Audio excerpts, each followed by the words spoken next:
Well guys, big boss के house की story कुछ आज के दिन की इस तरह से रही है, जिसमें बिग बॉस हाउस की तरफ के अरमान मलिक ने लवकेश कटारिया को तो एकदम पूरी तरह से देखा जाए तो जोकर 2.0 का नाम दिया, जिसमें उन्होंने बताया कि लास्ट सीजन में बिग बॉस के अंदर आए थे UK07 राइटर, जो कि जोकर के रोल के लिए पूरी तरह से परफेक्ट थे। और उन्होंने जिस हिसाब से परफॉर्म किया था बिग बॉस के हाउस के अंदर, उनके पूरे सोशल मीडिया प्लेटफॉर्म और अन्य काफी जगहों पर ट्रोल हुए। जोकर नाम दिया उनको पूरी जनता ने, और उसी की तरह से लवकेश कटारिया जब बिग बॉस के हाउस के अंदर आए तो इनका कॉन्फिडेंस लेवल और उनका गेम प्ले जो इस हिसाब से बिग बॉस के लिए निकल के आया, मैं उनको बिल्कुल जोकर नाम बिल्कुल देना पसंद करूंगा, कुछ इस तरह से उन्होंने बोला। और किस तरह से अरमान मलिक को एक्सपोज किया है विशाल पांडे ने, और किस हिसाब से सना मकमल ने अपनी स्टोरी बयां करते हुए इमोशनल हो गए, भावुक हो गए, उन्होंने कुछ इस तरह से बताया है अपनी स्टोरी के अंदर, जो जिस हिसाब से वो इमोशनल हो गए। उसके बाद बताऊं तो गाइज एक देखा जाए नॉमिनेशन टास्क भी हुए और क्या टास्क रहा है, उसके अंदर कौन कौन बंदा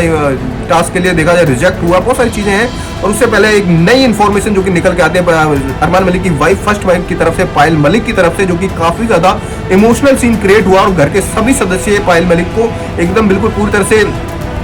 तरह से चुप कराते हुए नजर आए, जिसमें पायल मलिक काफी ज्यादा भावुक होते हुए नजर आई। पायल मलिक से जब पूछा गया कि अपनी स्टोरी के बारे में कुछ भी आप अपने रिलेटेड, अपनी लाइफ से रिलेटेड कोई भी इंसिडेंट आप बयां कर सकती हो, तो पायल मलिक से जब सवाल जवाब उनकी शादी से रिलेटेड पूछे गए तो उन्होंने, पायल मलिक ने अपनी शादी से रिलेटेड जब जवाब दिया तो उन्होंने बताया किस तरह से वो अपनी लाइफ से रिलेटेड, मतलब जब उनकी शादी हो गई थी तो उस टाइम पे, मतलब जब अरमान मलिक का जब कॉल आता है, जब सेकंड मैरिज जो होती है अरमान मलिक की, तो उस टाइम से उनसे पूछा नहीं जाता, वो एज ए मतलब नॉर्मल वे में उसको बात को समझ रही होती है। तो उन्होंने बताया कि मुझे नहीं पता था अरमान मलिक सच में शादी करने वाले हैं, और उन्होंने जब मेरे को मतलब कोर्ट सर्टिफिकेट वगैरह भेजा, फोटोज वगैरह भेजी, तो उस टाइम पे मुझे यकीन हुआ, और मैं अपने घर से जब उनको सब चीज़ों को देखा तो मुझ पर रहा नहीं गया, और मैं अपने उस घर को छोड़ के अपने बच्चे के साथ में डायरेक्टली उस घर से रवाना हो चुकी थी, और 1 साल तक मैं बाहर रही थी। और इस चीज़ को मैंने कैसे कैसे मैनेज किया है वो मैं जानती हूँ। और जब मुनीशा रानी ने बताया कि आपको मतलब देख के ये सारी चीज़ें देख के मतलब दुख नहीं होता, क्योंकि आपकी फ्रेंड ने, आपके पति ने मतलब आपके साथ में इतना बड़ा घोटाला किया है, इतना बड़ा मतलब फीलिंग्स के साथ में खिलवाड़ किया है, कुछ इस तरह से उनको बोला,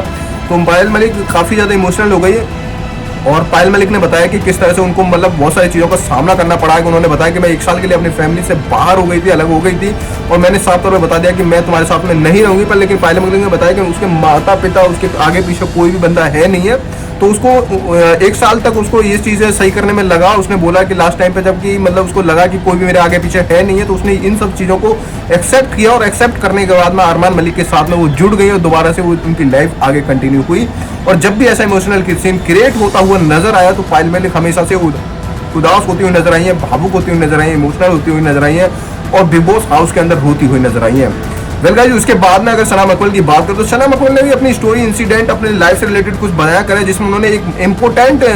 इंसिडेंट बयां किया, जिसमें उन्होंने बताया कि किस तरह से उनको एक ऐसा सदमा लगा, ऐसी परेशानी उनके जीवन में आई जिसकी वजह से उनको बहुत सारी चीज़ें का सामना करना पड़ा, और इतनी बड़ी परेशानी आई, जिसमें उन्होंने बताया कि मेरा एक हाल फिलहाल में एक इंसिडेंट हुआ जिसमें एक डॉग ने उनके पेट ने उनके मुंह पे काट लिया था, जिसमें उन्होंने बताया कि उसके जो अपर लिप्स पे मतलब कम से कम 121 टाँके आए थे, जिसमें उन्होंने बताया कि उसका पूरा फेस वगैरह खराब हो गया था, और काफ़ी ज़्यादा उनको मतलब दर्द वाला फील हुआ था। उन्होंने बताया कि यार किस तरह से मतलब उस मूवमेंट से मैं गुजरी हुई हूँ और कैसे कैसे मैंने वापसी किया है। उसके बाद में सारा कुछ सही हुआ, और उसके बाद बिग बॉस में एंट्री हुई, और बिग बॉस में एंट्री हुई तो ये सारी चीज़ जब वो बयां कर रही थी सब लोगों के बीच में, तो उन्होंने बताया किस तरह से इतना सारी चीज़ों का सामना करना पड़ा, कैसे कैसे लाइफ से रिलेटेड, मतलब सबसे बुरा इंसिडेंट मेरी लाइफ का ये पेट वाला हुआ, जिसने पेट में मेरे मुंह पे काट लिया था, और जिसमें उन्होंने बताया कि अपर लिप्स में मेरे 121 टाँके लगे थे फेस पे मतलब 121 टाँका लगना मतलब एक बहुत बड़ी बात है यार गाइस। तो उन्होंने जब ये बताया तो वो काफ़ी ज़्यादा इमोशनल होगी, और इमोशनल होते हुए तो रो पड़ी, और काफ़ी लोगों ने उनको भी समझाया, और ऐसा ही कुछ हुआ बिग बॉस हाउस के अंदर। 2 इमोशनल सीन क्रिएट हुए, जिसमें पायल मलिक के साथ में सना मकमल का नाम आता है, और उसके बाद में एक नया इंसिडेंट जो कि बताते हैं, जिसमें देखा जाए नॉमिनेशन टास्क आया था। नॉमिनेशन टास्क के अकॉर्डिंगली देखा गया तो लवकेश कटारिया जो कि मैनेजमेंट संभाल रहे थे, और सना मकमल को एक अपॉर्चुनिटी दी थी, एक पावर दी थी, जिसमें वो किसी भी 3 बंदों को रिजेक्ट कर सकती है एज ए नॉमिनेशन कंटेस्टेंट के रूप में। मतलब वो किसी भी 3 बंदों का नाम लेंगे तो वो कोई भी बंदा उन अन्य 12 बंदे बचे हुए में से कोई भी किसी को नॉमिनेट नहीं कर पाएगा, वो बिल्कुल नॉमिनेशन के राउंड से रिजेक्ट हो जाएंगे, अगर जिसमें सना मकमल किसी बंदे का नाम लेती है तो उस कंडीशन में। आपको बता दें सना मकमल ने 3 बंदों का नाम लिया, जिसमें अरमान मलिक, पायल मलिक, और उसके बाद में कुर्तुका मलिक का नाम आता है। सॉरी अरमान मलिक, पायल मलिक, और उसके बाद में आता है चंद्रिका दीक्षित, बड़ा पाउगल। 3 बंदों का नाम लिया, जिसमें 3 बंदे एक दूसरे को किसी को भी आपस में टॉप 15 के 15 बंदों में से किसी को भी रिजेक्ट नहीं करते। और ये नॉमिनेशन चलेगा 12 बंदों के बीच में, और 12 बंदों के बीच में जब चलेगा तो वो 12 के 12 आपस में नॉमिनेशन के राउंड को खेलेंगे। और कुछ इस तरह से हुआ, एक हफ्ते के अंदर 2 नॉमिनेशन होने कंफर्म। और ये हफ्ते ये शो जो चलने वाला, वो 6 हफ्ते का ये शो होने वाला है गाइस, आपको बता देता हूँ। और 6 हफ्ते के बाद ये डिसाइड होगा कि बिग बॉस का जो कि विनर है वो कौन होने वाला है। आपको बता दें, हर हफ्ते के मिड वीक में देखा जाए तो कम से कम 2 मिड वीक के मिड वीक में टोटल एक हफ्ते के अंदर 2 नॉमिनेशन होने कंफर्म है। और पहले नीरज गोयल जो कि जा चुके हैं, जो कि अनफेयर मेरे हिसाब से मुझे लगता है कि वो अनफेयर डिसीजन था बिग बॉस का, जो कि उनसे बहसबाजी हुई तो उसके अगेंस्ट में जाके नीरज गोयल को कहीं ना कहीं एलिमिनेट कर दिया गया। उससे बाद गाइस आपको बता देते हैं एक नई ताजा खबर, जो कि देखा जाए लवकेश कटारिया के साथ में, जिसमें साई केतन राव का जो कि झगड़ा काफी ज्यादा वायरल हो रहा है, जिसमें एलविश यादव भी खुली धमकी देते हुए नजर आ रहे हैं साई केतन राव को। उन्होंने भी मतलब खुली धमकी दे दी है, जिसमें साई केतन राव, जिसमें अगर बताऊं तो लवकेश कटारिया एक मैनेजमेंट का रोल निभाते हुए नजर आया, और साई केतन राव आके उसके सर को पकड़ लेते हैं, और सर को जब पकड़ते तो काफी ऐसा लगा जैसे मान लो हाथापाई पे उतर चुके हैं। और कहीं ना कहीं ये चीज बिग बॉस के हाउस के अंदर बिल्कुल गलत है, क्योंकि हाथ को टच करना या किसी को भी इस तरह से मतलब पकड़ के रखना मतलब बिल्कुल भी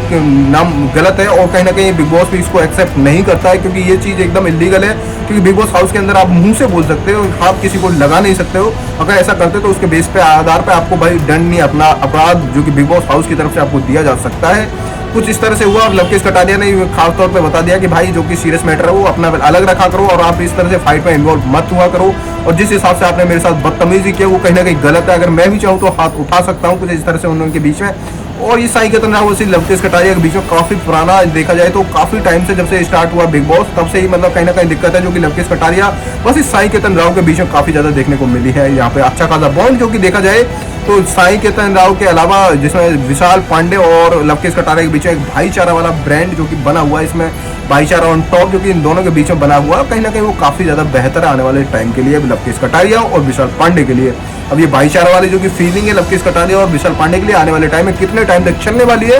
ये आगे देखने को मिलेगा बिग बॉस के हाउस के अंदर। इसी के साथ साथ गाइस मैं मिलता हूं आपको नेक्स्ट वीडियो में, और जो भी बंदे वीडियो पे नए आए हुए हैं उस चैनल को कर लेना सब्सक्राइब, और इसी के साथ साथ मैं मिलता हूं आपको नेक्स्ट वीडियो में। जय श्री राम गाइस।